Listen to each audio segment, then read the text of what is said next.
Vous alertez sur la prime Rénov'. Elle avait été lancée il y a un peu plus d'un an pour encourager les ménages à faire des travaux de rénovation énergétique dans leur logement. C'est un succès, mais malheureusement, certaines entreprises en ont abusé. Le rapport de la répression des fraudes publié ce matin est éloquent. Exemple en Indre-et-Loire et dans les Yvelines avec Ludovic Romanins et Charlotte Gerbelot.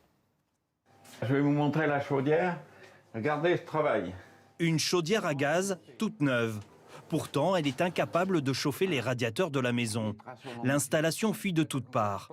Des boîtes de conserve récupèrent l'eau qui s'échappe de certaines soudures. On leur a demandé de faire quelque chose de propre.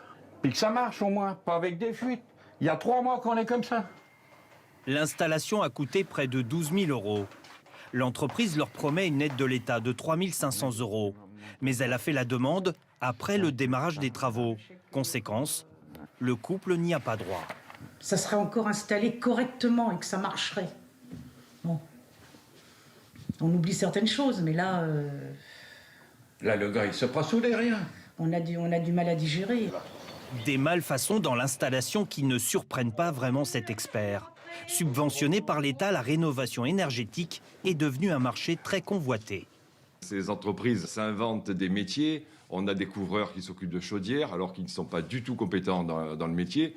Mais c'est vrai que les personnes âgées sont plutôt la cible.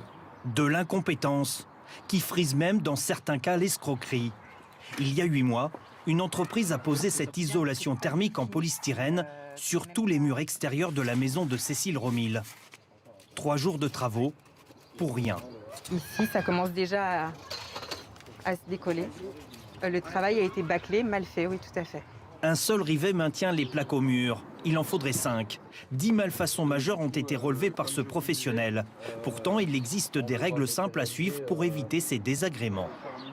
Dans un premier temps, de se méfier des signatures au premier rendez-vous et du démarrage des travaux tout de suite dans la foulée, voire même des fois le lendemain, et comparer avec 2-3 entreprises.